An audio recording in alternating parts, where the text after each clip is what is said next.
जिस किताब को बाबा साहेब ने हम लोगों को दिया, हम जानते हैं कि वह केवल एक किताब नहीं। हम जानते हैं कि उस किताब में, हम जानते हैं कि उस महान संविधान में पहली बार हम लोगों को वह बराबरी दी गई जब हम लोगों ने यह शपथ के तौर पर इस संविधान की उद्देशिका को पढ़ा, संविधान को स्वीकार करते हुए, जो संविधान बताता है कि इस देश का हर नागरिक अपनी लैंगिकता से परे, अपनी संस्कृति से परे, अपनी जाति से परे, अपनी धर्म से परे बराबर होगा।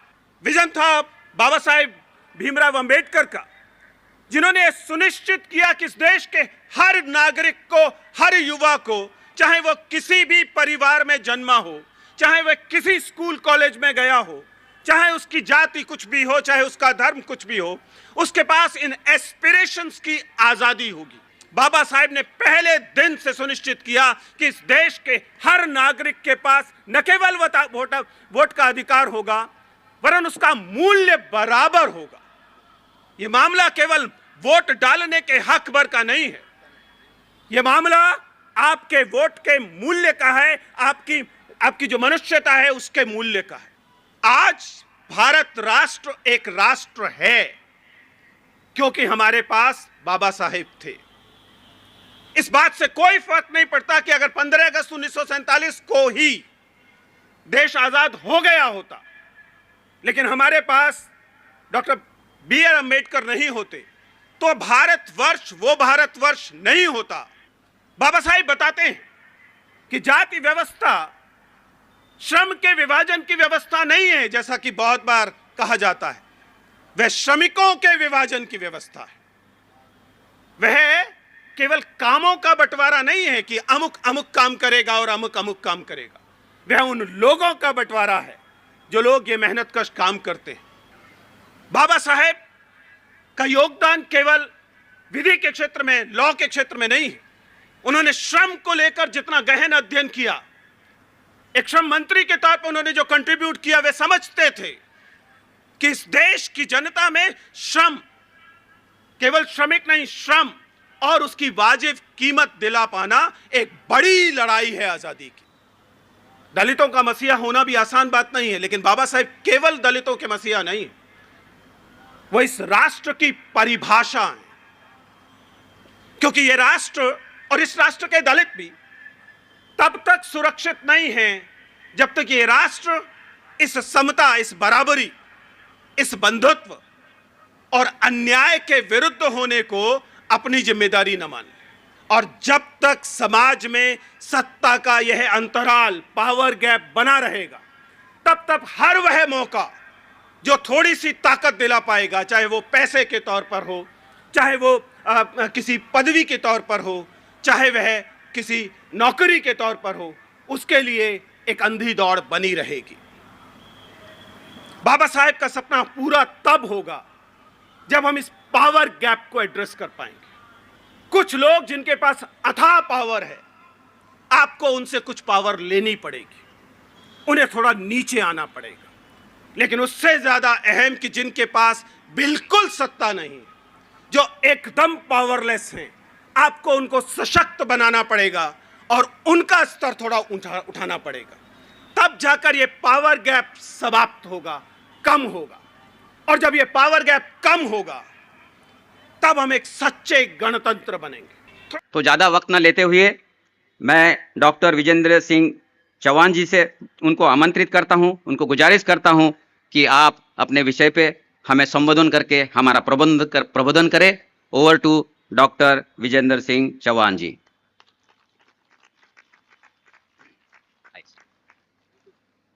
कितने समय के बाद मुझे आप बता देंगे?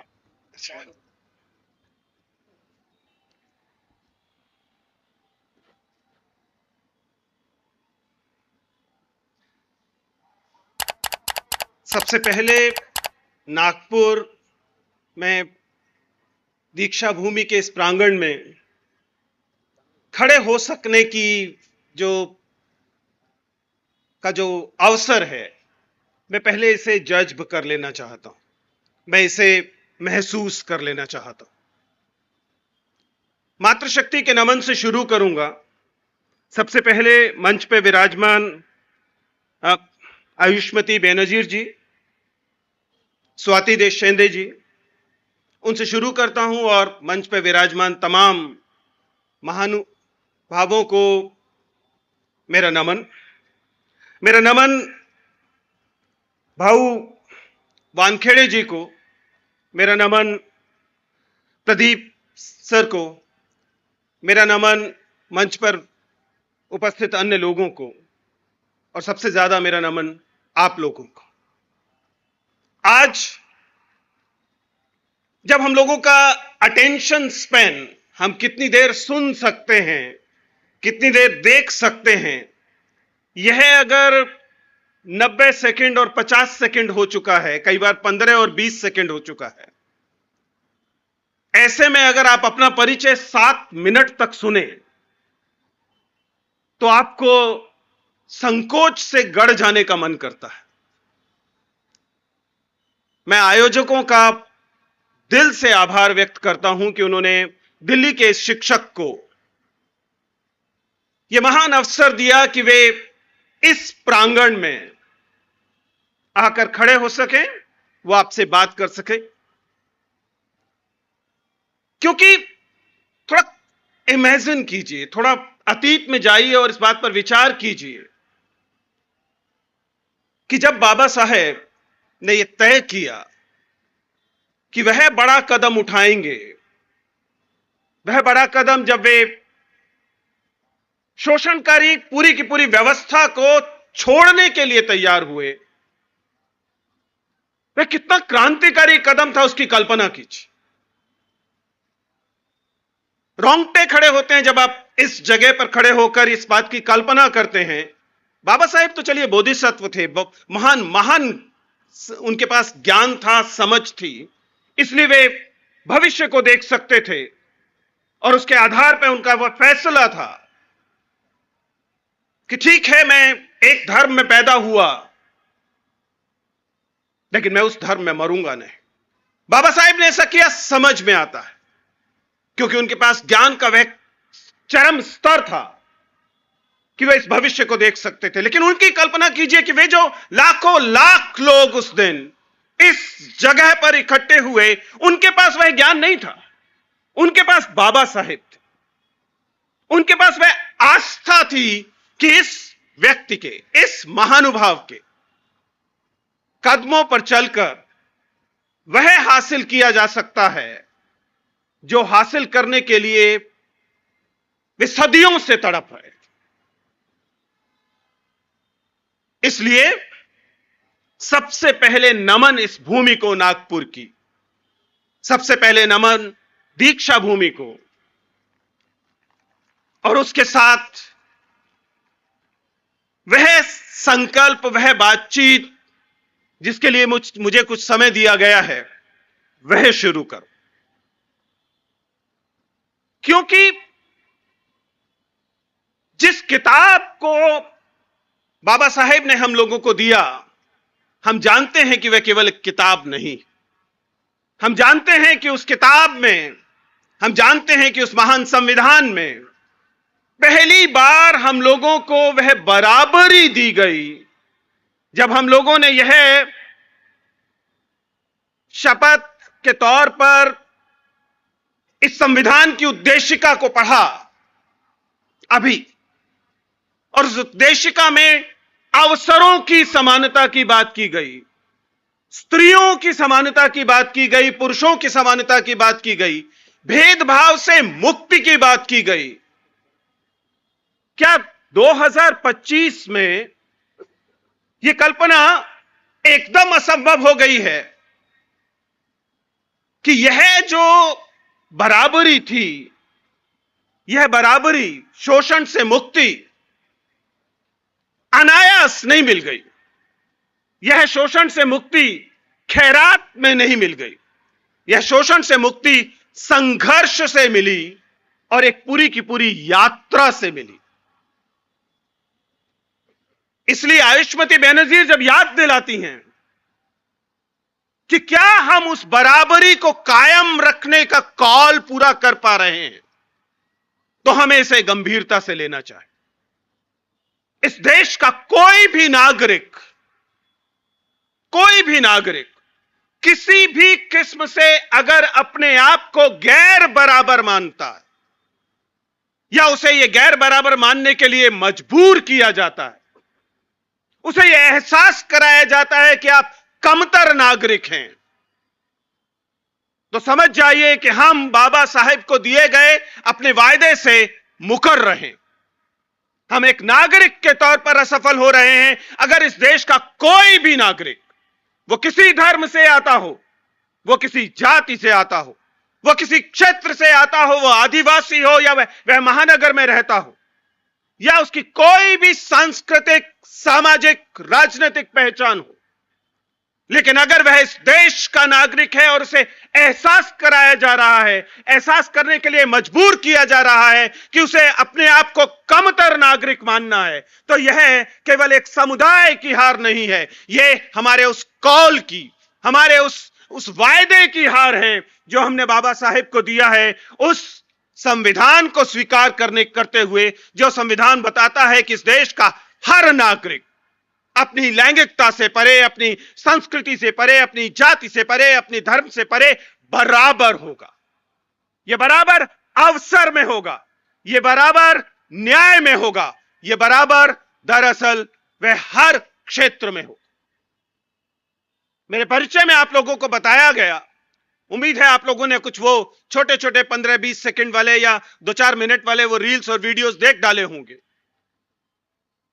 मैं जब बात करता हूं उन तमाम जगहों पर, वीडियोस में और दूसरी जगह पर, उन सपनों की, उन एस्पिरेशंस की, और यहां मैं संबोधित कर रहा हूं उस युवा शक्ति को जो मेरे समक्ष मौजूद है। यह जो अवसर है, यह कल्पना कि आज एक कोई भी बालक जो नागपुर में बैठा हुआ है, आजमगढ़ में बैठा हुआ है या पोर्ट ब्लेयर में बैठा हुआ है, उसके पास यह हक है कि वो एक 200 या 400 या 150 रुपए का फॉर्म भरेगा और उसके बाद वह इस देश की सबसे बड़ी नौकरियों के लिए एलिजिबल होगा। वह उम्मीद कर सकेगा, सपना ले सकेगा कि एक दिन डिस्ट्रिक्ट मैजिस्ट्रेट बनेगा। यह आसानी से मिला हुआ हक नहीं है।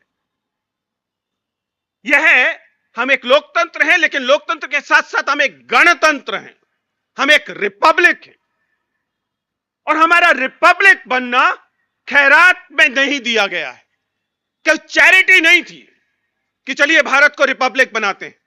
एक बड़ा संघर्ष था और विजन था बाबा साहेब भीमराव अंबेडकर का, जिन्होंने सुनिश्चित किया कि इस देश के हर नागरिक को, हर युवा को, चाहे वह किसी भी परिवार में जन्मा हो, चाहे वह किसी स्कूल कॉलेज में गया हो, चाहे उसकी जाति कुछ भी हो, चाहे उसका धर्म कुछ भी हो, उसके पास इन एस्पिरेशंस की आजादी होगी।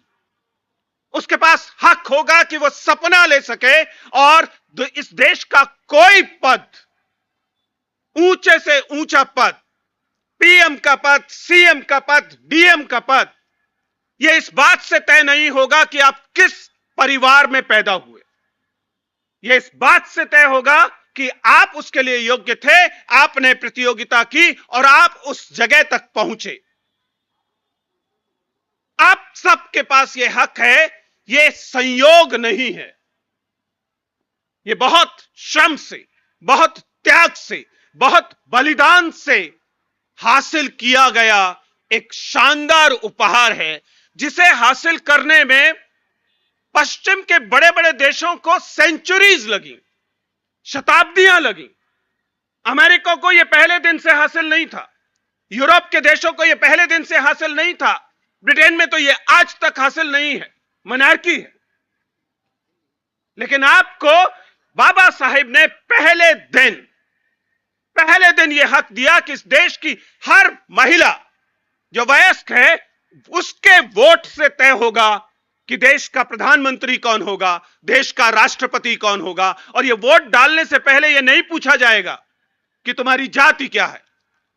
अगर तुम्हारी जाति वह उच्च जाति है जो कि मुख से पैदा हुई है, तो तुम्हारे वोट की कोई अहमियत होगी।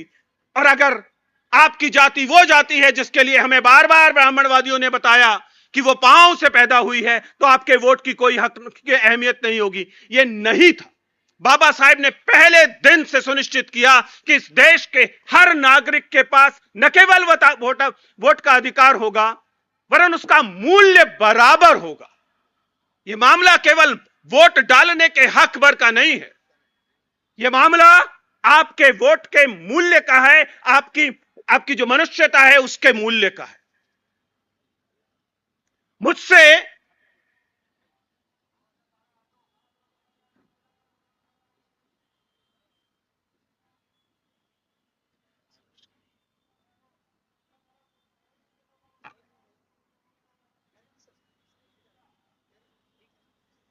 मैं स्वागत करता हूं कार्यक्रम के अध्यक्ष भदंत आर्य नागार्जुन सरई ससाई साहब का। आपकी अनुमति से बात को जारी रखता हूं।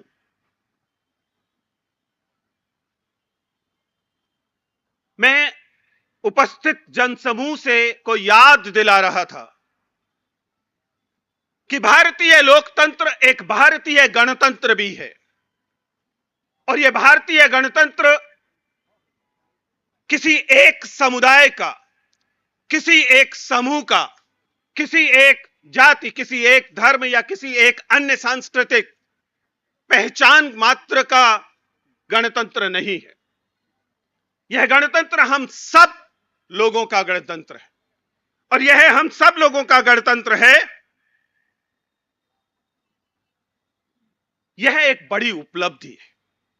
मैं याद दिला रहा था कि जिन चीजों को, जिन हकों को, जिन अधिकारों को बाबा साहेब के विजन के चलते, उनके दृष्टिकोण के चलते, उनके भविष्य को देख सकने की क्षमता के चलते हमें पहले दिन से हासिल हुआ, वही 26 नवंबर 1949 जब हम लोगों ने अपने आप को आत्मार्पित किया यह संविधान, और जो लागू होता है 26 जनवरी 1950 को, उसी दिन से इस देश के हर नागरिक को वह बराबरी का हक मिला, वह गरिमा का हक मिला, जिसे हासिल करने में अमेरिका को, यूरोप को शताब्दियां लगी। स्त्री मताधिकार वो पहले दिन से नहीं दे पाए, हम दे पाए, बाबा साहेब ने दिया। वंचितों को बराबरी का हक हम दे पाए, बाबा साहेब ने दिया। यह बात इसलिए भी अहम है कि बहुत बार यह सवाल पूछा जाता है। हम लोग यूनिवर्सिटी कॉलेजेस में होते हैं तो कई बार विद्यार्थी, जो आजकल का तमाम व्हाट्सएप चलता है उसके तहत पहुंची हुई चीजों से पूछते हैं कि सर, बाबा साहेब तो केवल एक स्कॉलर की तरह देखे जाने चाहिए, विद्वान थे, किताबें लिखी, अच्छी बात है, कंट्रीब्यूट किया, हम उन्हें राष्ट्र निर्माता किन वजहों से कहते हैं? और तब वह रोंगटे खड़े होते हैं जब हम उन्हें याद दिलाते हैं, विद्यार्थियों को, कि आपको बाबा साहेब की उस यात्रा को समझना पड़ेगा। आज भारत राष्ट्र एक राष्ट्र है क्योंकि हमारे पास बाबा साहेब थे।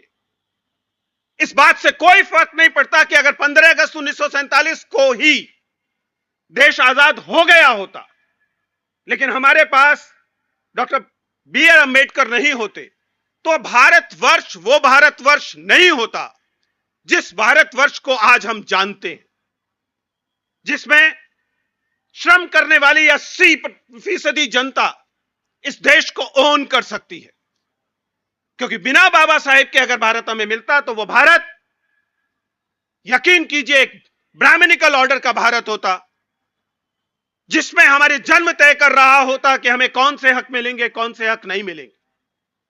और यह है पूरी की पूरी शर्मनाक जाति व्यवस्था तय कर रही होती कि राष्ट्र को कौन लोग अपना राष्ट्र कह पाएंगे और किन लोगों को यह कहने का हक नहीं होगा कि भारतवर्ष उनका भी बराबर का राष्ट्र है। The India as we know today is defined by the characteristics, उन क्षमताओं से, उन गुणों से, जिन गुणों को संविधान में और इस समाज में डॉक्टर बाबा साहेब अंबेडकर और उनके पूर्ववर्ती सावित्रीबाई फुले, उनके पूर्ववर्ती ज्योतिबा फुले, पेरियार, अन्य वह सामाजिक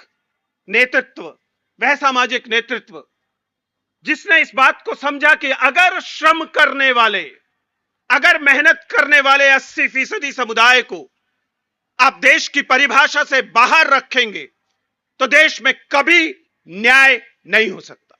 यह वही न्याय है जो भारतीय संविधान में एक मूलभूत जगह रखता है। बाबा साहिब बताते हैं कि जाति व्यवस्था श्रम के विभाजन की व्यवस्था नहीं है, जैसा कि बहुत बार कहा जाता है। वह श्रमिकों के विभाजन की व्यवस्था है। वह केवल कामों का बंटवारा नहीं है कि अमुक अमुक काम करेगा और अमुक अमुक काम करेगा। वह उन लोगों का बंटवारा है जो लोग ये मेहनत कश काम करते हैं। यह आसान बात नहीं है। इस बात को कल्पना कीजिए कि एक छोटे से एनेक्डोट से बात करूंगा तो समझ में आएगा। लंदन देश दुनिया का बहुत बड़ा देश बन रहा था औद्योगिक क्रांति के दौरान। लगभग वह स्थिति जो न्यूयॉर्क को बाद में हासिल हुई। पूरा देश, पूरी दुनिया लंदन की तरफ देखती थी। लंदन की आबादी तेजी से बढ़ रही थी और लंदन के सामने वही समस्या थी एक शहर के तौर पर जो भारतीय शहरों के में आज दिखाई देती है। समस्या यह थी कि गंदगी जो रोज तैयार होती है उसका कैसे निपटान किया जाए, पाखाने कैसे साफ किए जाएं। वहां पर भी पाखाने उस समय वैसे ही साफ होते थे जैसे कुछ साल पहले तक आपको भारत में दिखाई देते थे। एक व्यक्ति आता था और आपका माल अपने सर पर उठाकर एक लकड़ी की बास्केट में लेकर जाता था और उसको कहीं जाकर उसका निपटान किया जाता था। इससे थेम्स नदी जो है वह प्रदूषित हो रही थी। लेकिन सबसे बड़ी समस्या यह थी कि इस काम को करने के लिए लोग तैयार नहीं थे। यह काम गंदगी से भरा हुआ काम था, इसलिए अधिकांश लोग या तो इस काम को नहीं करते थे या फिर, और यह काम की बात है, या फिर वे इसके लिए वह मजदूरी मांगते थे जो मजदूरी बहुत ज्यादा थी। उस समय 1 पाउंड प्रतिदिन मांगते थे। यह अनअफोर्डेबल था बहुत सारे लोगों के लिए। अब इस बात को समझिए, काम वही था जो हमारे यहां भी होता है, लेकिन वह काम करते समय पूरे यूरोप में किसी भी काम के लिए दी जाने वाली सबसे बड़ी मजदूरी थी इस मैले को उठाकर रखना। और इसलिए असर यह हुआ कि वहां पर प्रतिरोध होने लगा। लोगों ने कहा कि हम इतना अफोर्ड नहीं कर सकते और उन्होंने दबाव बनाया और उसके कारण वहां पर एक पूरी की पूरी नई, उस समय की सबसे आधुनिक सीवेज सिस्टम इजाद किया गया। हमारे देश में क्यों नहीं किया गया? क्योंकि हमारे देश में हमें सीवेज सिस्टम के आविष्कार की जरूरत नहीं थी। हमने जाति का आविष्कार कर लिया था।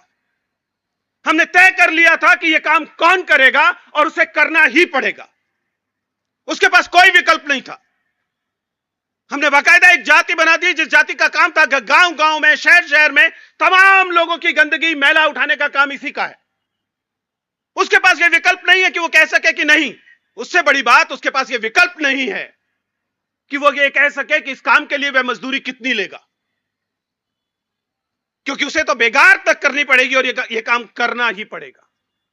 बाबा साहब इसलिए याद दिलाते हैं कि यह श्रमिकों के विभाजन की व्यवस्था थी। हमने हर उस काम के लिए जो हाथ का काम था, श्रम का काम था, जातियां खड़ी कर दी थी और उन लोगों को मजबूर कर दिया था कि न केवल आपको वह काम करना पड़ेगा बल्कि उसके लिए आपको वो वाजिब कीमत, वाजिब मजदूरी नहीं दी जाएगी। और जो पूरी की पूरी सभ्यता, ब्राह्मणिक स्ट्रक्चर्स खड़े हुए वो इसी चुराई हुई मजदूरी के स्ट्रक्चर्स हैं। आपको जो आपकी मजदूरी दी जानी थी, आपको उसकी मजदूरी का दशमांश नहीं दिया गया, 10वां हिस्सा भी नहीं दिया गया और आपके उस श्रम की चोरी कर ली गई। बाबा साहेब का योगदान केवल विधि के क्षेत्र में, लॉ के क्षेत्र में नहीं है। उन्होंने श्रम को लेकर जितना गहन अध्ययन किया, एक श्रम मंत्री के तौर पर उन्होंने जो कंट्रीब्यूट किया, वे समझते थे कि इस देश की जनता में श्रम, केवल श्रमिक नहीं, श्रम और उसकी वाजिब कीमत दिला पाना एक बड़ी लड़ाई है आजादी की।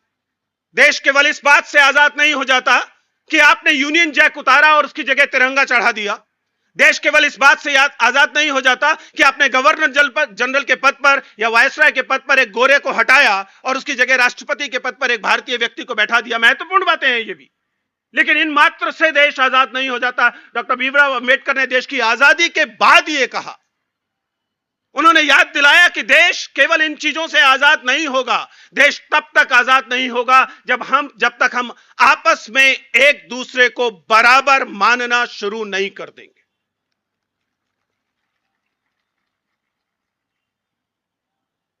ये बराबरी, ये समता हमने एक किताब भर से हासिल नहीं की है।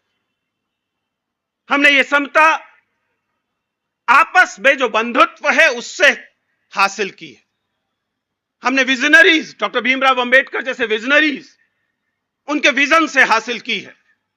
इसलिए इस समता पर आया कोई भी खतरा, इस बराबरी पर आया किसी भी किस्म का कोई खतरा, इस देश पर आया खतरा है।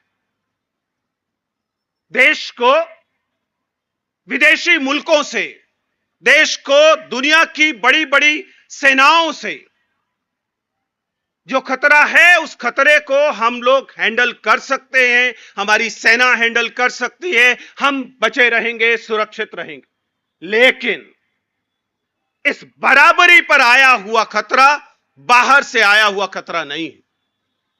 और ध्यान रखिएगा, यह खतरा केवल एक समुदाय पर, एक समूह पर, एक कल्चरल ग्रुप पर आया हुआ खतरा नहीं है। यह तमाम जो हमारी आइडिया ऑफ इंडिया है उस पर आया हुआ खतरा। इसलिए उसे लेकर तुरंत जागरूक होने की आवश्यकता है। जरा सोचकर देखिए कि बाबा साहेब अंबेडकर को स्त्री समता को लेकर इतना कार्य करने की क्या आवश्यकता थी? बाबा साहेब अंबेडकर को देश की सांप्रदायिक सद्भाव के लिए प्रतिबद्ध होने की क्या आवश्यकता थी? बहुत सारे लोग तो चाहते हैं कि देश माने कि बाबा साहेब केवल दलितों के मसीहा हैं। दलितों का मसीहा होना भी आसान बात नहीं है, लेकिन बाबा साहेब केवल दलितों के मसीहा नहीं है, वो इस राष्ट्र की परिभाषा है। क्योंकि ये राष्ट्र और इस राष्ट्र के दलित भी तब तक सुरक्षित नहीं हैं जब तक ये राष्ट्र इस समता, इस बराबरी, इस बंधुत्व और अन्याय के विरुद्ध होने को अपनी जिम्मेदारी न मान ले। बार बार यह बात कही जाती है और बहुत मुश्किल नहीं है समझना कि दुनिया में कहीं भी किसी भी किस्म का अन्याय, दुनिया में प्रत्येक प्रकार के न्याय के लिए खतरा है।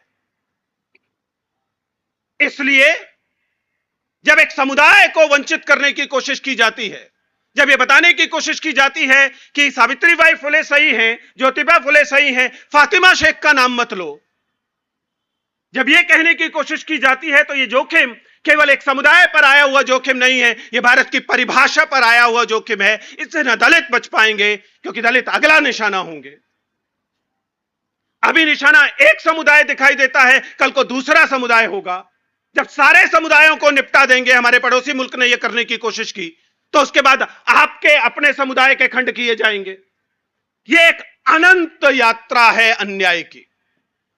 इसलिए वर्तमान में हो रहे किसी भी अन्याय के लिए खड़ा होना आपके अपनी सुरक्षा के लिए, अपने न्याय के लिए जरूरी है। सवाल जेंडर जस्टिस का हो, सवाल कास्ट को लेकर हो, सवाल कम्युनलिज्म को लेकर हो, ये सारे सवाल देश की परिभाषा के सवाल हैं। आप इन्हें किसी भी तरीके से नजरअंदाज नहीं कर सकते, क्योंकि यह उस वायदे को, यह उस प्रॉमिस को, यह उस कॉल को नकार देना होगा, उससे अपने आप को हटा लेना होगा जो हमने डॉक्टर भीमराव अंबेडकर को, बाबा साहेब को दिया। बाबा साहेब के लिए लड़ाई आसान थी क्या? हम जिन संघर्षों में आज शामिल हैं अहम हैं, लेकिन हमारे पास लड़ने के लिए कानून है, संविधान है। डॉक्टर भीमराव अंबेडकर जब अपनी यात्रा शुरू कर रहे थे तो उनके पास तो डॉक्टर भीमराव अंबेडकर भी नहीं थे कोई किसी पुरखे की तरह। हमारे पास एक पुरखे के तौर पर डॉक्टर भीमराव अंबेडकर हैं। हमें जब कोई संकट होता है, हमें जब कोई संकोच होता है, हम अंबेडकर समग्र निकालते हैं अलमारी से और हमें उसमें सॉल्यूशन मिल जाता है। खंड 1 में मिलेगा तो खंड 8 में मिलेगा तो खंड 15 में मिलेगा, लेकिन हमारा जवाब हमें वहां मिल जाता है क्योंकि हमारे पास पुरखे के तौर पर भीमराव अंबेडकर हैं। डॉक्टर भीमराव अंबेडकर को जब यह लड़ाई शुरू करनी थी तो उनके पास अंबेडकर नहीं थे। वो फुले के पास जाते हैं, वो सावित्रीबाई के पास जाते हैं, वो पेरियार के पास जाते हैं, लेकिन उनके पास अंबेडकर नहीं थे। इसलिए जब उन्हें शिक्षा से वंचित करने की कोशिश की जाती है, जब उन्हें क्लासरूम में वे बेसिक डिग्निटी नहीं मिल पाती है, तब सोचिए वह छोटा बच्चा जो बड़े सपने लेना चाहता है, लेकिन उसे बताया जाता है कि तुम ये सपने नहीं ले सकते क्योंकि तुम उस समुदाय में, उस जाति में, उस स्ट्रेटिफिकेशन में पैदा नहीं हुए हो जिस स्ट्रेटिफिकेशन का इन सपनों पर एकाधिकार है। यह छोटा सवाल नहीं। आप लोगों ने मुझे यूपीएससी के वो इंटरव्यूज लेते हुए देखा है, मॉक इंटरव्यूज। हम लोग अक्सर ये बात करते हैं और सवाल पूछते हैं कि आखिर इस देश में आईएएस बनने को लेकर, ऊंची सरकारी नौकरियों को लेकर इतना ओवर ग्लोरिफिकेशन क्यों है, सब लोग उसके पीछे क्यों भाग रहे हैं? तो कुछ लोग बताने की कोशिश करते हैं पैसा है, अच्छी नौकरी है, करियर है। ये सारी बातें सच है, लेकिन असल बात इस देश में जो ग्लोरिफिकेशन है इन सर्विसेज का, उसकी वजह यह नहीं है। मैं बताता हूं मेरे अपने अनुभव से कि वह वजह क्या है। आप देश के किसी भी कोने में हो, अगर आप एक आम आदमी हैं, सड़क पर चल रहे हैं, तो आजादी के 75 साल के बाद भी ऐसा हो सकता है कि कोई कांस्टेबल आए और आपको डपट कर निकल जाए, आपको हड़का दे, हो सकता है एक तमाचा मारकर निकल जाए, आपका अपमान कर सके। आप जानते हैं कि देश के कस्बों गांवों में यह लगातार होता है। एक कांस्टेबल, एक पटवारी, एक कानूनगो, छोटे छोटे अधिकारी, या जाति के आधार पर ऊंची जाति वाला कोई व्यक्ति, या धर्म के आधार पर बहुसंख्यक कोई समुदाय का व्यक्ति, वो आपका चलते फिरते अपमान करते हुए निकल सकता है और आप उसका कुछ नहीं कर पाते। इस देश का नागरिक आज भी बहुत बार अपमान के भय में जीता है। क्यों? क्योंकि जो डिग्निटी संविधान ये कहता है, जो गरिमा ये संविधान ये कहता है कि हर व्यक्ति को पैदा होने के साथ ही एक नागरिक होने के कारण मिलनी चाहिए, दुर्भाग्य से एक राष्ट्र के तौर पर हर व्यक्ति को वह गरिमा बराबर तौर पर हम नहीं दे पाए। ऐसे में किसी भी व्यक्ति को लगता है कि घर में अगर एक डीएम हो, घर में अगर एक एसडीएम हो, तो कांस्टेबल न केवल मेरी बेइज्जती नहीं कर पाएगा, मेरे परिवार में किसी की तरफ आंख उठा के नहीं देख पाएगा, बल्कि परिवार छोड़िए रिश्तेदारों तक का कोई इम्यूनिटी, इंसुलेशन मिल जाएगा इस अपमान से, इस गरिमाहीनता से। जो गरिमा हमें प्रत्येक नागरिक को पैदा होते ही देनी थी, मनुष्य होते के कारण देनी थी, हम देने में पूरे सफल नहीं हो पाए। कई स्वस्थ लोकतंत्रों में प्रत्येक व्यक्ति को यह गरिमा पहले दिन से मौजूद होती है, इसलिए वह उस पावर गैप को नहीं महसूस करता और इसलिए उसे डीएम की नौकरी के पीछे, एसडीएम की नौकरी के पीछे, पुलिस इंस्पेक्टर या सब इंस्पेक्टर की नौकरी के पीछे भागने की आवश्यकता नहीं होती, क्योंकि गरिमा की चिंता नहीं। उनके लिए ये सारी चीजें केवल एक रोजगार रह जाती हैं। लेकिन भारत जैसे देश में, चूंकि हमारे यहां लगातार अपने से नीचे कहे जा सकने वाले व्यक्ति का अपमान करना कर्तव्य की तरह सिखाया गया है। लोगों को एक कर्तव्य की तरह सिखाया गया कि तुम पुरुष की तरह पैदा हुए हो, इसलिए सड़क पे कोई लड़की दिख जाए तो उसके प्रति तुम्हें फिक्रेबाजी करनी। तुम अमुक जाति में पैदा हुए हो, इसलिए कोई आपसे अपने से निम्न जाति का कही जाने वाली जाति का व्यक्ति मिल जाए तो आप उसका अपमान कर सकते हैं, आपका कुछ नहीं होगा। ये जो बेसिक सेंस ऑफ डिग्निटी है, ये जो आधारभूत एकदम बेसिक जरूरत है किसी मनुष्य की गरिमा से जी पाना, जिस दिन हम ये सुनिश्चित कर देंगे, विजेंद्र चौहान की जरूरत खत्म हो जाएगी। आप उनके वीडियो देखना बंद कर देंगे, क्योंकि ये ग्लोरिफिकेशन नहीं बचेगा कि आईएएस बन गए तो जिंदगी सुधर गई। हर किसी की जिंदगी सुधरी हुई होगी, लेकिन चूंकि समाज में पावरलेसनेस है, एक पावर गैप है। कुछ हैं जिनके पास तमाम पावर है। उनकी शादियों में विदेशों से रहने वाले सेलिब्रिटीज आते हैं और नाचते हैं। वे तमाम लोग जिनके पास गरिमा के लिए आप जाते हैं, वे अपनी गरिमा छोड़कर उन शादियों में नाचने पहुंचते हैं। उनको चिंता नहीं है। लेकिन एक आम व्यक्ति अभी भी इस पावर गैप में है, और जब तक समाज में सत्ता का यह अंतराल, पावर गैप बना रहेगा, तब तक हर वह मौका जो थोड़ी सी ताकत दिला पाएगा, चाहे वो पैसे के तौर पर हो, चाहे वो किसी पदवी के तौर पर हो, चाहे वह किसी नौकरी के तौर पर हो, उसके लिए एक अंधी दौड़ बनी रहेगी। बाबा साहेब का सपना पूरा तब होगा जब हम इस पावर गैप को एड्रेस कर पाएंगे। Power gap because of gender, power gap because of class, because of caste. इनमें से किसी भी वजह से यदि आप में और आपके साथ वाले व्यक्ति में सत्ता का अंतराल है, तो यह सत्ता का अंतराल इस लोकतंत्र के लिए एक खतरा है। यह आपको दोनों तरह से करना होगा। कुछ लोग जिनके पास अथाह पावर है, आपको उनसे कुछ पावर लेनी पड़ेगी, उन्हें थोड़ा नीचे आना पड़ेगा। लेकिन उससे ज्यादा अहम कि जिनके पास बिल्कुल सत्ता नहीं, जो एकदम पावरलेस हैं, आपको उनको सशक्त बनाना पड़ेगा और उनका स्तर थोड़ा उठाना पड़ेगा।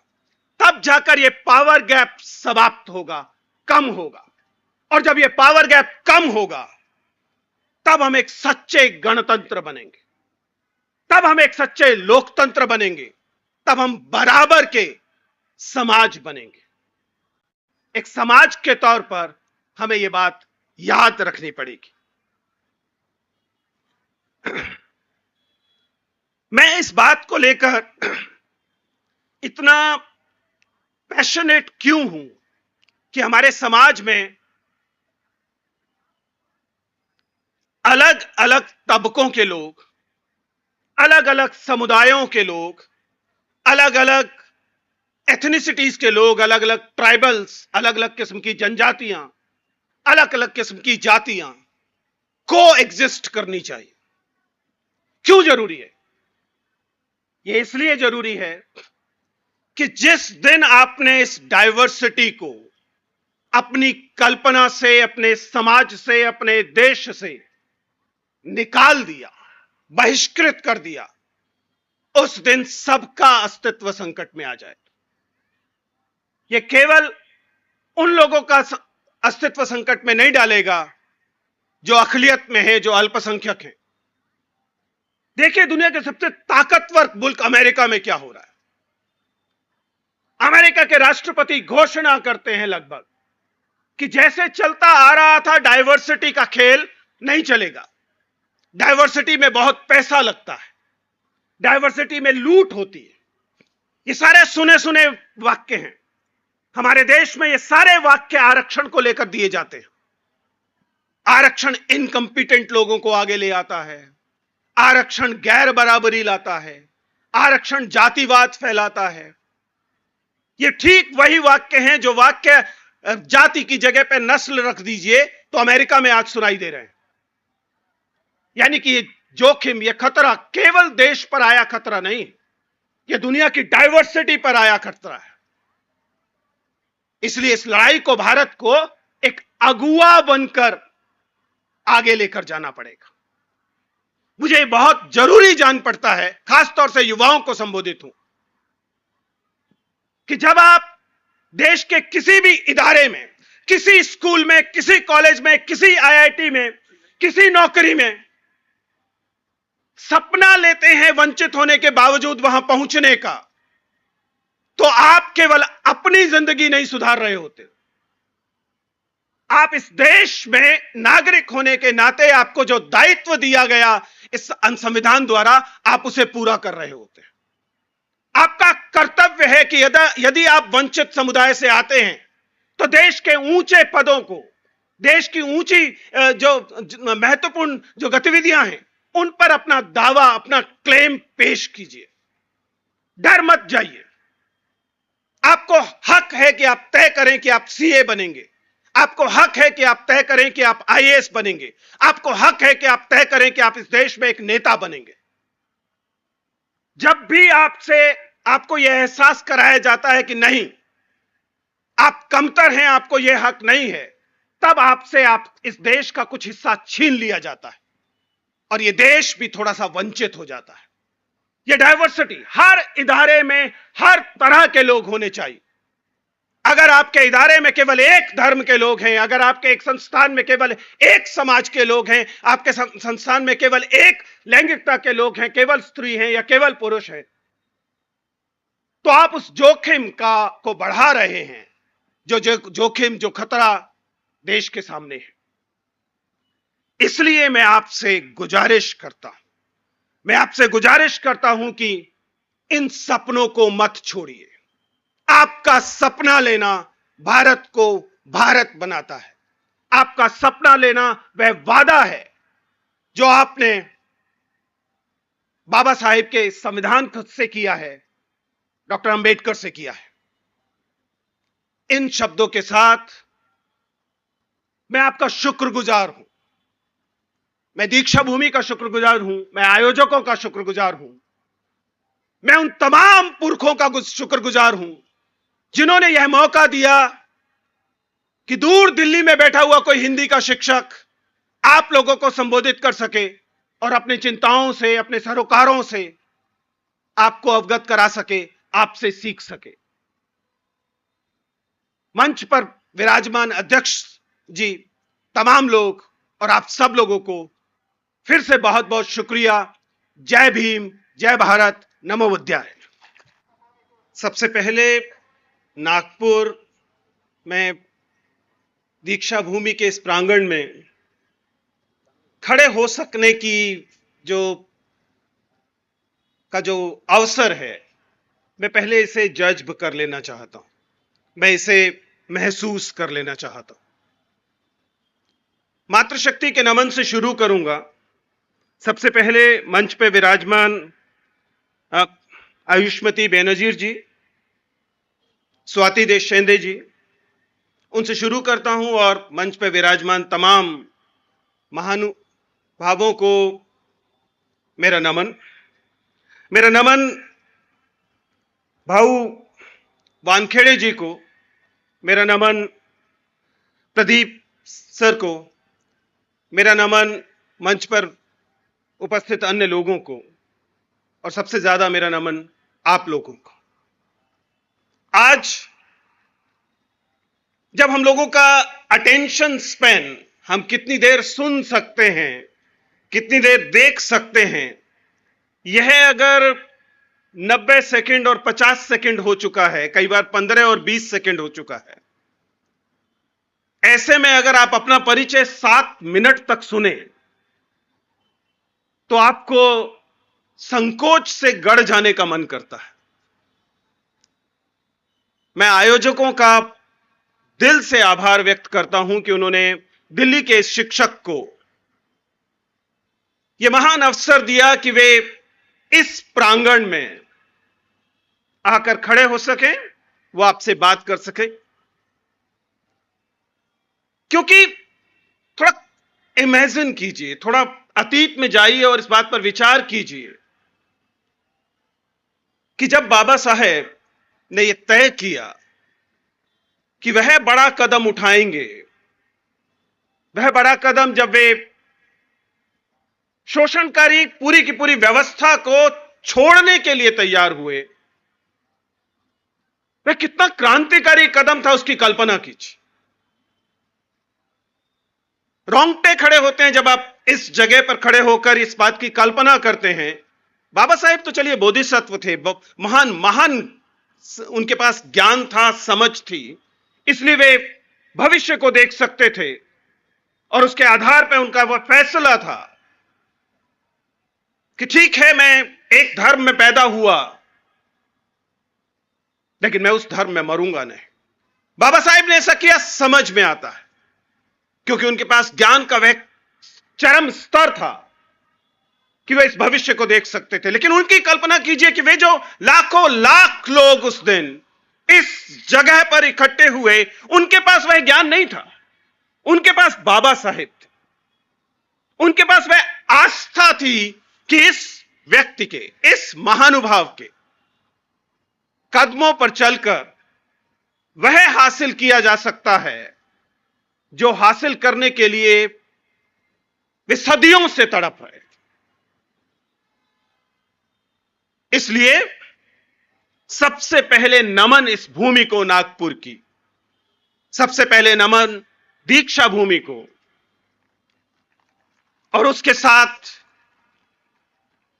वह संकल्प, वह बातचीत जिसके लिए मुझे कुछ समय दिया गया है, वह शुरू करो। क्योंकि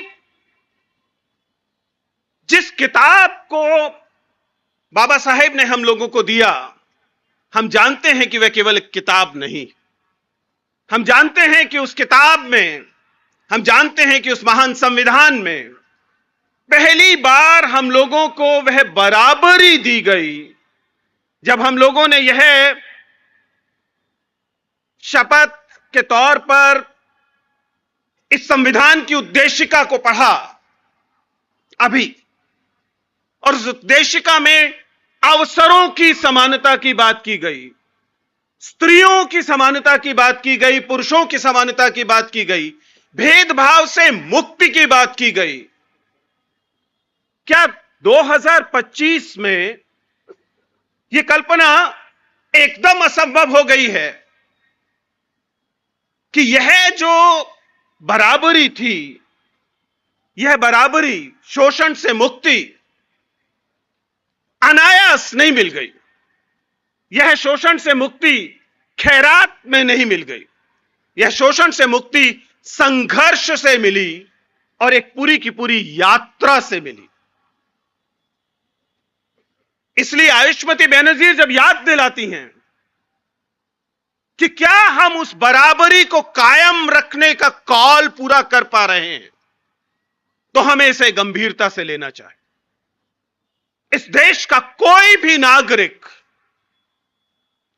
नागरिक किसी भी किस्म से अगर अपने आप को गैर बराबर मानता है या उसे यह गैर बराबर मानने के लिए मजबूर किया जाता है, उसे यह एहसास कराया जाता है कि आप कमतर नागरिक हैं, तो समझ जाइए कि हम बाबा साहेब को दिए गए अपने वायदे से मुकर रहे हैं।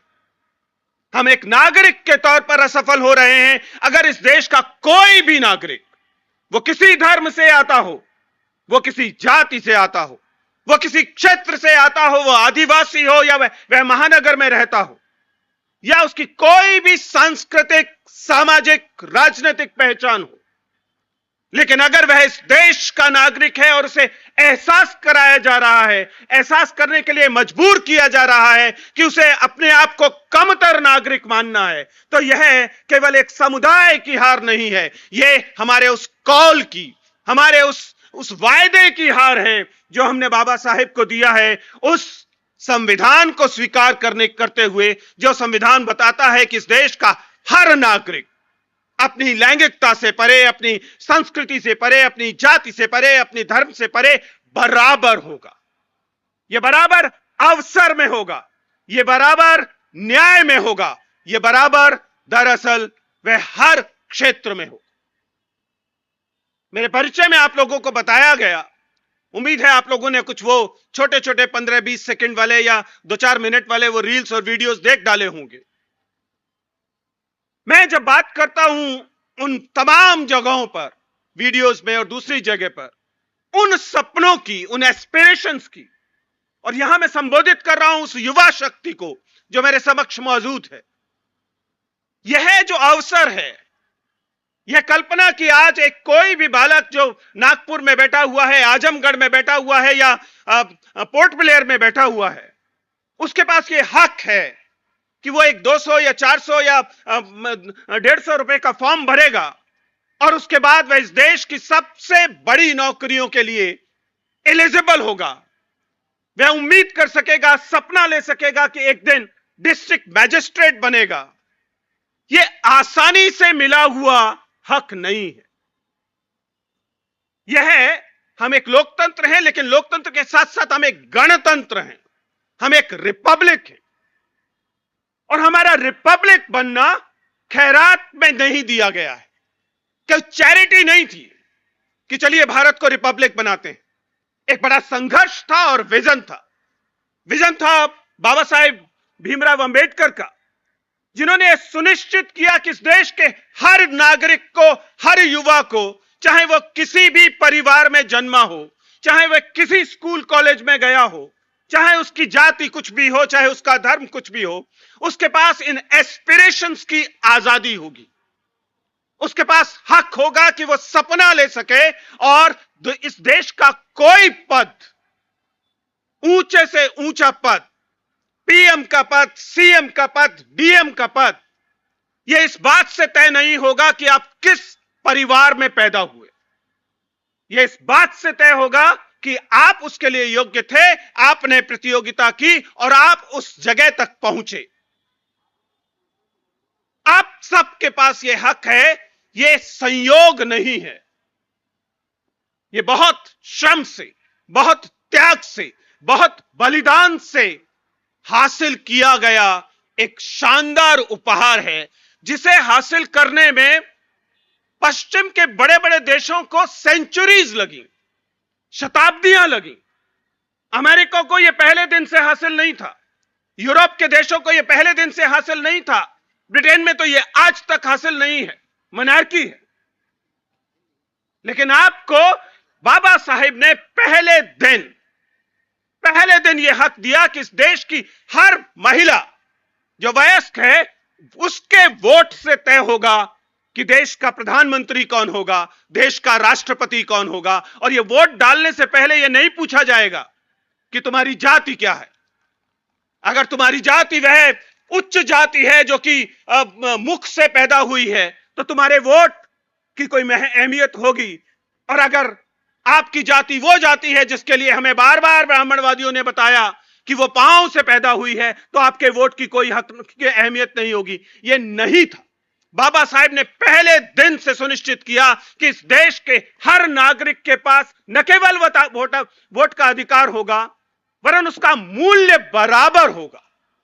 यह मामला केवल वोट डालने के हक भर का नहीं है, यह मामला आपके वोट के मूल्य का है, आपकी जो मनुष्यता है उसके मूल्य का है। मुझसे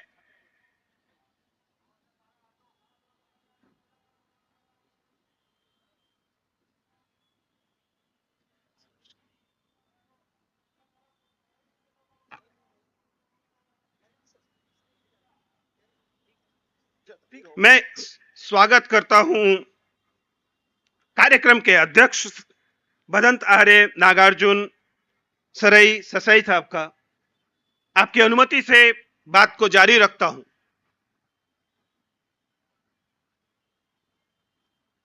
मैं उपस्थित जनसमूह से को याद दिला रहा था कि भारतीय लोकतंत्र एक भारतीय गणतंत्र भी है, और यह भारतीय गणतंत्र किसी एक समुदाय का, किसी एक समूह का, किसी एक जाति, किसी एक धर्म या किसी एक अन्य सांस्कृतिक पहचान मात्र का गणतंत्र नहीं है। यह गणतंत्र हम सब लोगों का गणतंत्र है, और यह हम सब लोगों का गणतंत्र है। यह एक बड़ी उपलब्धि है। मैं याद दिला रहा था कि जिन चीजों को, जिन हकों को, जिन अधिकारों को बाबा साहेब के विजन के चलते, उनके दृष्टिकोण के चलते, उनके भविष्य को देख सकने की क्षमता के चलते हमें पहले दिन से हासिल हुआ, वही 26 नवंबर 1949 जब हम लोगों ने अपने आप को आत्मार्पित किया यह संविधान, और जो लागू होता है 26 जनवरी 1950 को, उसी दिन से इस देश के हर नागरिक को वह बराबरी का हक मिला, वह गरिमा का हक मिला, जिसे हासिल करने में अमेरिका को, यूरोप को शताब्दियां लगी। स्त्री मताधिकार वो पहले दिन से नहीं दे पाए, हम दे पाए, बाबा साहिब ने दिया।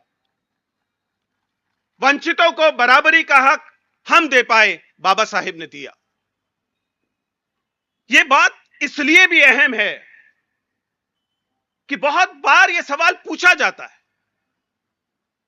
हम लोग यूनिवर्सिटी कॉलेजेस में होते हैं तो कई बार विद्यार्थी जो आजकल का तमाम व्हाट्सएप चलता है उसके तहत पहुंची हुई चीजों से पूछते हैं कि सर बाबा साहेब तो केवल एक स्कॉलर की तरह देखे जाने चाहिए, विद्वान थे, किताबें लिखी, अच्छी बात है, कंट्रीब्यूट किया, हम उन्हें राष्ट्र निर्माता किन वजहों से कहते हैं?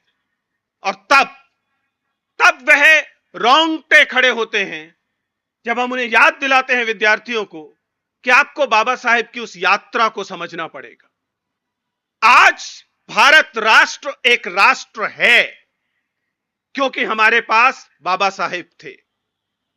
इस बात से कोई फर्क नहीं पड़ता कि अगर 15 अगस्त 1947 को ही देश आजाद हो गया होता लेकिन हमारे पास डॉक्टर B.R. अंबेडकर नहीं होते तो भारतवर्ष वो भारतवर्ष नहीं होता जिस भारतवर्ष को आज हम जानते हैं, जिसमें श्रम करने वाली 80% जनता इस देश को ओन कर सकती है।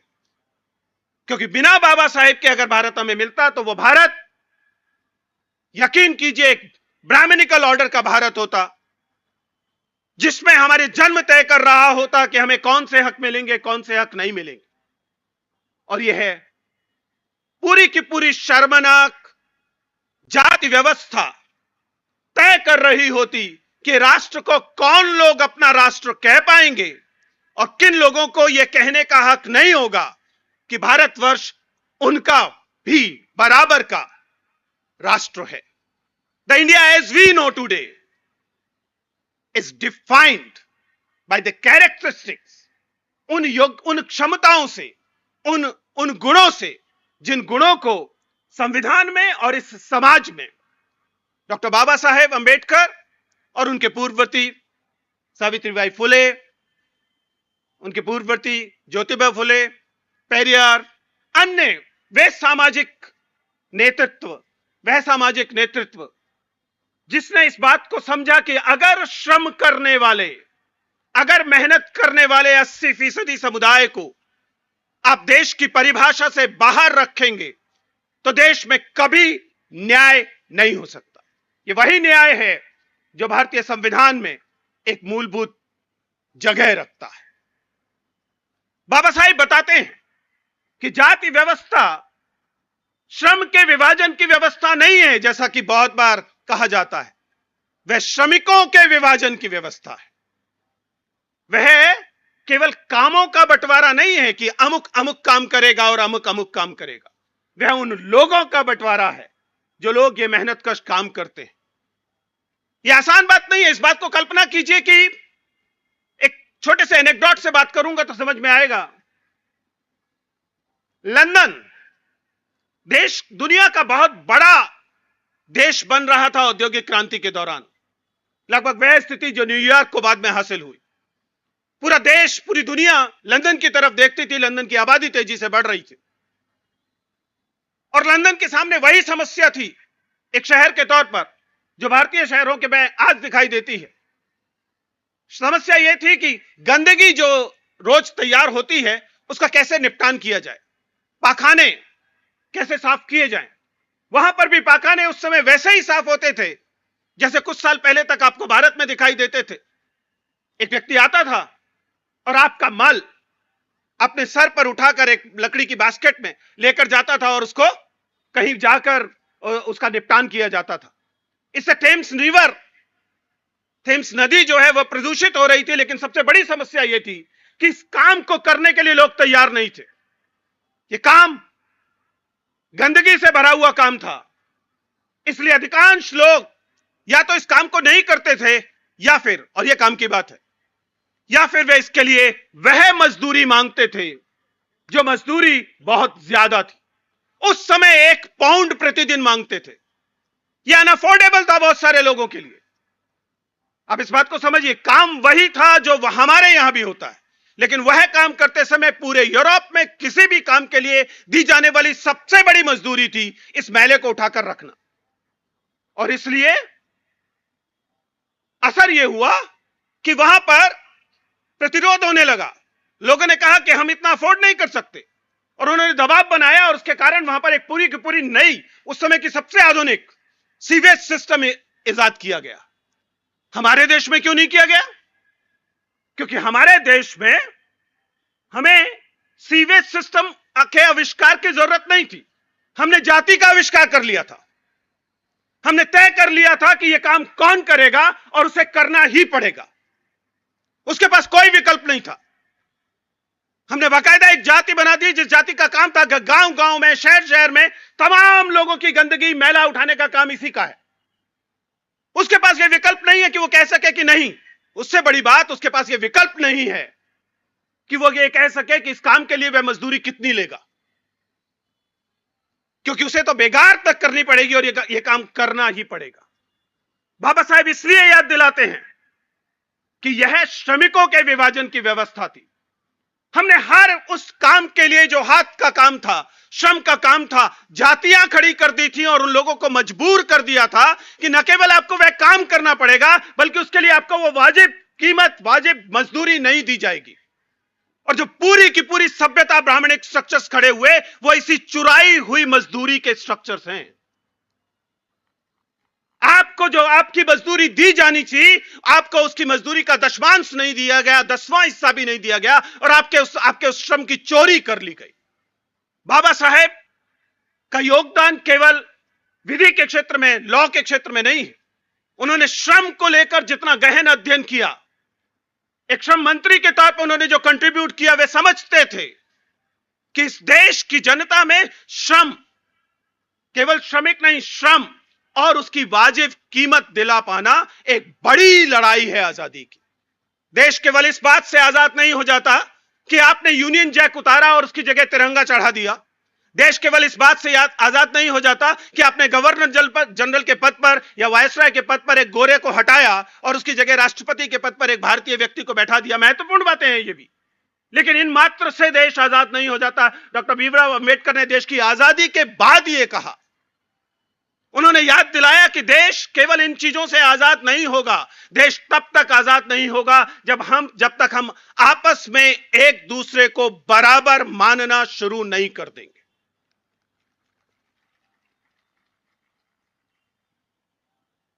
ये बराबरी, ये समता हमने एक किताब भर से हासिल नहीं की है। हमने ये समता आपस में जो बंधुत्व है उससे हासिल की है। हमने विजनरीज, डॉक्टर भीमराव अंबेडकर जैसे विजनरीज, उनके विजन से हासिल की है। इसलिए इस समता पर आया कोई भी खतरा, इस बराबरी पर आया किसी भी किस्म का कोई खतरा, इस देश पर आया खतरा है। देश को विदेशी मुल्कों से, देश को दुनिया की बड़ी बड़ी सेनाओं से जो खतरा है, उस खतरे को हम लोग हैंडल कर सकते हैं, हमारी सेना हैंडल कर सकती है, हम बचे रहेंगे, सुरक्षित रहेंगे। लेकिन इस बराबरी पर आया हुआ खतरा बाहर से आया हुआ खतरा नहीं है।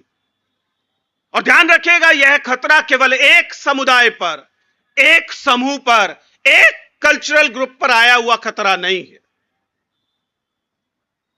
यह तमाम जो हमारी आइडिया ऑफ इंडिया है, उस पर आया हुआ खतरा। इसलिए उसे लेकर तुरंत जागरूक होने की आवश्यकता है। जरा सोचकर देखिए कि बाबा साहेब अंबेडकर को स्त्री समता को लेकर इतना कार्य करने की क्या आवश्यकता थी? बाबा साहेब अंबेडकर को देश की सांप्रदायिक सद्भाव के लिए प्रतिबद्ध होने की क्या आवश्यकता थी? बहुत सारे लोग तो चाहते हैं कि देश माने कि बाबा साहेब केवल दलितों के मसीहा हैं। दलितों का मसीहा होना भी आसान बात नहीं है, लेकिन बाबा साहेब केवल दलितों के मसीहा नहीं है, वो इस राष्ट्र की परिभाषा है। क्योंकि यह राष्ट्र और इस राष्ट्र के दलित भी तब तक सुरक्षित नहीं हैं जब तक यह राष्ट्र इस समता, इस बराबरी, इस बंधुत्व और अन्याय के विरुद्ध होने को अपनी जिम्मेदारी न मान ले। बार बार यह बात कही जाती है और बहुत मुश्किल नहीं है समझना कि दुनिया में कहीं भी किसी भी किस्म का अन्याय दुनिया में प्रत्येक प्रकार के न्याय के लिए खतरा है। इसलिए जब एक समुदाय को वंचित करने की कोशिश की जाती है, जब यह बताने की कोशिश की जाती है कि सावित्रीबाई फुले सही हैं, ज्योतिबा फुले सही हैं, फातिमा शेख का नाम मत लो, जब यह कहने की कोशिश की जाती है तो यह जोखिम केवल एक समुदाय पर आया हुआ जोखिम नहीं है, यह भारत की परिभाषा पर आया हुआ जोखिम है। इससे न दलित बच पाएंगे क्योंकि दलित अगला निशाना होंगे। अभी निशाना एक समुदाय दिखाई देता है, कल को दूसरा समुदाय होगा। जब सारे समुदायों को निपटा देंगे, हमारे पड़ोसी मुल्क ने यह करने की कोशिश की, तो उसके बाद आपके अपने समुदाय के खंड किए जाएंगे। यह एक अनंत यात्रा है अन्याय की। इसलिए वर्तमान में हो रहे किसी भी अन्याय के लिए खड़ा होना आपके अपनी सुरक्षा के लिए, अपने न्याय के लिए जरूरी है। सवाल जेंडर जस्टिस का हो, सवाल कास्ट को लेकर हो, सवाल कम्युनलिज्म को लेकर हो, ये सारे सवाल देश की परिभाषा के सवाल हैं। आप इन्हें किसी भी तरीके से नजरअंदाज नहीं कर सकते क्योंकि यह उस वायदे को, यह उस प्रॉमिस को, यह उस कॉल को नकार देना होगा, उससे अपने आप को हटा लेना होगा जो हमने डॉक्टर भीमराव अंबेडकर को, बाबा साहेब को दिया। बाबा साहेब के लिए यह लड़ाई आसान थी क्या? हम जिन संघर्षों में आज शामिल हैं अहम हैं, लेकिन हमारे पास लड़ने के लिए कानून है, संविधान है। डॉक्टर भीमराव अंबेडकर जब अपनी यात्रा शुरू कर रहे थे तो उनके पास तो डॉक्टर भीमराव अंबेडकर भी नहीं थे कोई किसी पुरखे की तरह। हमारे पास एक पुरखे के तौर पर डॉक्टर भीमराव अंबेडकर हैं। हमें जब कोई संकट होता है, हमें जब कोई संकोच होता है, हम अंबेडकर समग्र निकालते हैं अलमारी से और हमें उसमें सॉल्यूशन मिल जाता है। खंड 1 में मिलेगा तो खंड 8 में मिलेगा तो खंड 15 में मिलेगा, लेकिन हमारा जवाब हमें वहां मिल जाता है क्योंकि हमारे पास पुरखे के तौर पर भीमराव अंबेडकर हैं। डॉक्टर भीमराव अंबेडकर को जब यह लड़ाई शुरू करनी थी तो उनके पास अंबेडकर नहीं थे। वो फुले के पास जाते हैं, वो सावित्रीबाई के पास जाते हैं, वो पेरियार के पास जाते हैं, लेकिन उनके पास अंबेडकर नहीं थे। इसलिए जब उन्हें शिक्षा से वंचित करने की कोशिश की जाती है, जब उन्हें क्लासरूम में वे बेसिक डिग्निटी नहीं मिल पाती है, तब सोचिए वह छोटा बच्चा जो बड़े सपने लेना चाहता है, लेकिन उसे बताया जाता है कि तुम ये सपने नहीं ले सकते क्योंकि तुम उस समुदाय में, उस जाति में, उस स्ट्रेटिफिकेशन में पैदा नहीं हुए हो जिस स्ट्रेटिफिकेशन का इन सपनों पर एकाधिकार है। यह छोटा सवाल नहीं। आप लोगों ने मुझे यूपीएससी के वो इंटरव्यूज लेते हुए देखा है, मॉक इंटरव्यूज। हम लोग अक्सर ये बात करते हैं और सवाल पूछते हैं कि आखिर इस देश में आईएएस बनने को लेकर, ऊंची सरकारी नौकरियों को लेकर इतना ओवर ग्लोरिफिकेशन क्यों है, सब लोग उसके पीछे क्यों भाग रहे हैं? तो कुछ लोग बताने की कोशिश करते हैं पैसा है, अच्छी नौकरी है, करियर है। ये सारी बातें सच है, लेकिन असल बात इस देश में जो ग्लोरिफिकेशन है इन सर्विसेज का, उसकी वजह यह नहीं है। मैं बताता हूं मेरे अपने अनुभव से कि वह वजह क्या है। आप देश के किसी भी कोने में हो, अगर आप एक आम आदमी हैं, सड़क पर चल रहे हैं, तो आजादी के 75 साल के बाद भी ऐसा हो सकता है कि कोई कांस्टेबल आए और आपको डपट कर निकल जाए, आपको हड़का दे, हो सकता है एक तमाचा मारकर निकल जाए, आपका अपमान कर सके। आप जानते हैं कि देश के कस्बों गांवों में यह लगातार होता है। एक कांस्टेबल, एक पटवारी, एक कानूनगो, छोटे छोटे अधिकारी या जाति के आधार पर ऊंची जाति वाला कोई व्यक्ति या धर्म के आधार पर बहुसंख्यक कोई समुदाय का व्यक्ति, वो आपका चलते फिरते अपमान करते हुए निकल सकता है और आप उसका कुछ नहीं कर पाते। इस देश का नागरिक आज भी बहुत बार अपमान के भय में जीता है। क्यों? क्योंकि जो डिग्निटी संविधान ये कहता है, जो गरिमा ये संविधान ये कहता है कि हर व्यक्ति को पैदा होने के साथ ही एक नागरिक होने के कारण मिलनी चाहिए, दुर्भाग्य से एक राष्ट्र के तौर पर हर व्यक्ति को वह गरिमा बराबर तौर पर हम नहीं दे पाए। ऐसे में किसी भी व्यक्ति को लगता है कि घर में अगर एक डीएम हो, घर में अगर एक एसडीएम हो, तो कांस्टेबल न केवल मेरी बेइज्जती नहीं कर पाएगा, मेरे परिवार में किसी की तरफ आंख उठा के नहीं देख पाएगा, बल्कि परिवार छोड़िए रिश्तेदारों तक का को इम्यूनिटी इंसुलेशन मिल जाएगा इस अपमान से, इस गरिमाहीनता से। जो गरिमा हमें प्रत्येक नागरिक को पैदा होते ही देनी थी, मनुष्य होते के कारण देनी थी, हम देने में पूरे सफल नहीं हो पाए। कई स्वस्थ लोकतंत्रों में प्रत्येक व्यक्ति को यह गरिमा पहले दिन से मौजूद होती है, इसलिए वह उस पावर गैप को नहीं महसूस करता और इसलिए उसे डीएम की नौकरी के पीछे, एसडीएम की नौकरी के पीछे, पुलिस इंस्पेक्टर या सब इंस्पेक्टर की नौकरी के पीछे भागने की आवश्यकता नहीं होती, क्योंकि गरिमा की चिंता नहीं। उनके लिए ये सारी चीजें केवल एक रोजगार रह जाती हैं।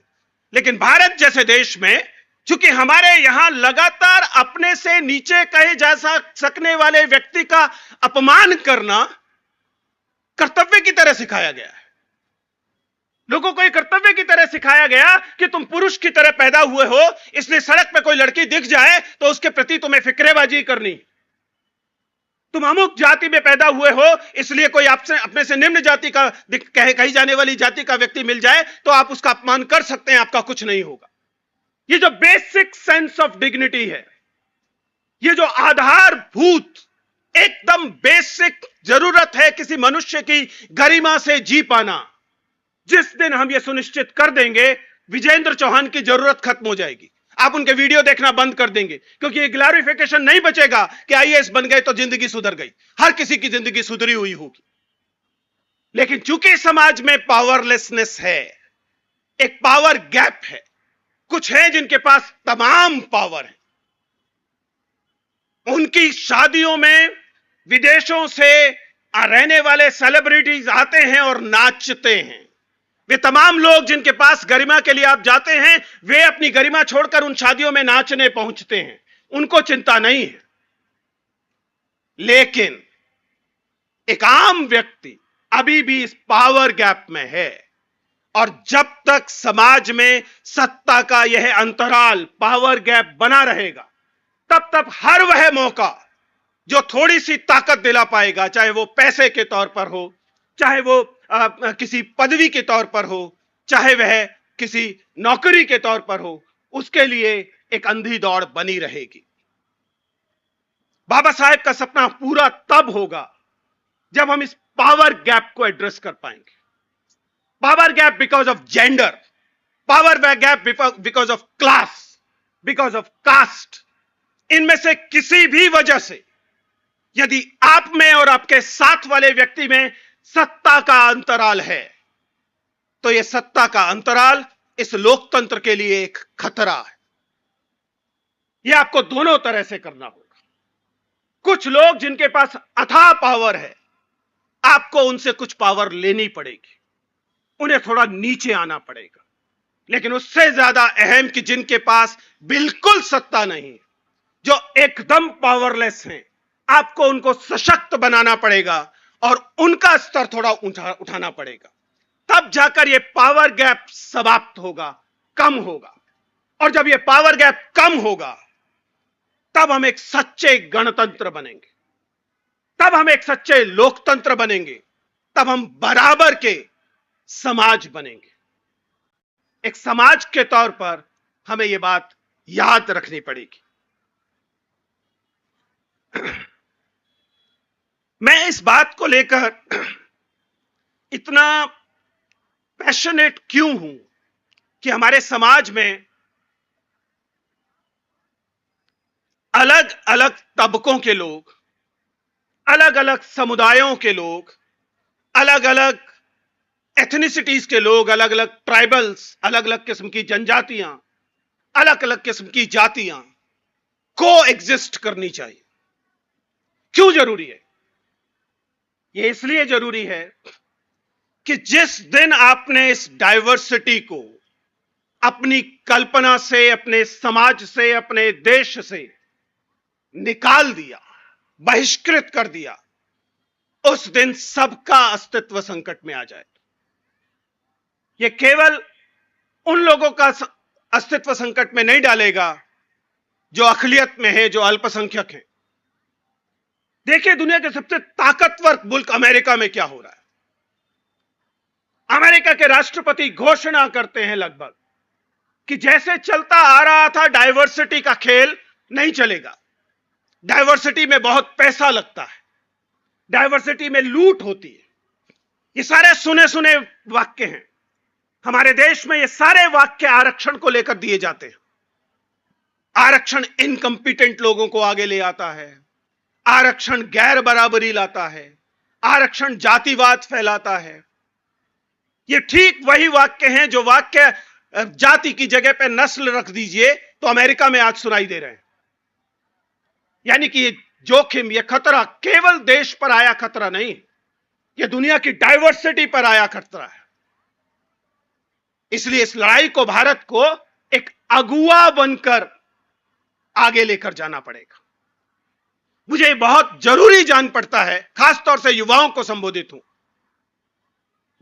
कि जब आप देश के किसी भी इदारे में, किसी स्कूल में, किसी कॉलेज में, किसी आईआईटी में, किसी नौकरी में सपना लेते हैं वंचित होने के बावजूद वहां पहुंचने का, तो आप केवल अपनी जिंदगी नहीं सुधार रहे होते, आप इस देश में नागरिक होने के नाते आपको जो दायित्व दिया गया इस संविधान द्वारा, आप उसे पूरा कर रहे होते हैं। आपका कर्तव्य है कि यदि आप वंचित समुदाय से आते हैं तो देश के ऊंचे पदों को, देश की ऊंची जो महत्वपूर्ण जो गतिविधियां हैं, उन पर अपना दावा, अपना क्लेम पेश कीजिए। डर मत जाइए।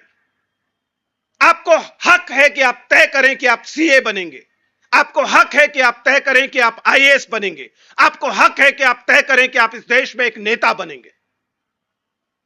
जब भी आपको यह एहसास कराया जाता है कि नहीं, आप कमतर हैं, आपको यह हक नहीं है, तब आप इस देश का कुछ हिस्सा छीन लिया जाता है और यह देश भी थोड़ा सा वंचित हो जाता है। यह डाइवर्सिटी हर इदारे में हर तरह के लोग होने चाहिए। अगर आपके इदारे में केवल एक धर्म के लोग हैं, अगर आपके एक संस्थान में केवल एक समाज के लोग हैं, आपके संस्थान में केवल एक लैंगिकता के लोग हैं, केवल स्त्री हैं या केवल पुरुष हैं, तो आप उस जोखिम को बढ़ा रहे हैं, जो जोखिम, जो खतरा देश के सामने है। इसलिए मैं आपसे गुजारिश करता हूं कि इन सपनों को मत छोड़िए। आपका सपना लेना भारत को भारत बनाता है। आपका सपना लेना वह वादा है जो आपने बाबा साहेब के संविधान से किया है, डॉक्टर अंबेडकर से किया है। इन शब्दों के साथ मैं आपका शुक्रगुजार हूं। मैं दीक्षा भूमि का शुक्रगुजार हूं, मैं आयोजकों का शुक्रगुजार हूं, मैं उन तमाम पुरखों का शुक्रगुजार हूं जिन्होंने यह मौका दिया कि दूर दिल्ली में बैठा हुआ कोई हिंदी का शिक्षक आप लोगों को संबोधित कर सके और अपनी चिंताओं से, अपने सरोकारों से आपको अवगत करा सके, आपसे सीख सके। मंच पर विराजमान अध्यक्ष जी, तमाम लोग और आप सब लोगों को फिर से बहुत बहुत शुक्रिया। जय भीम, जय भारत, नमो बुद्धाय।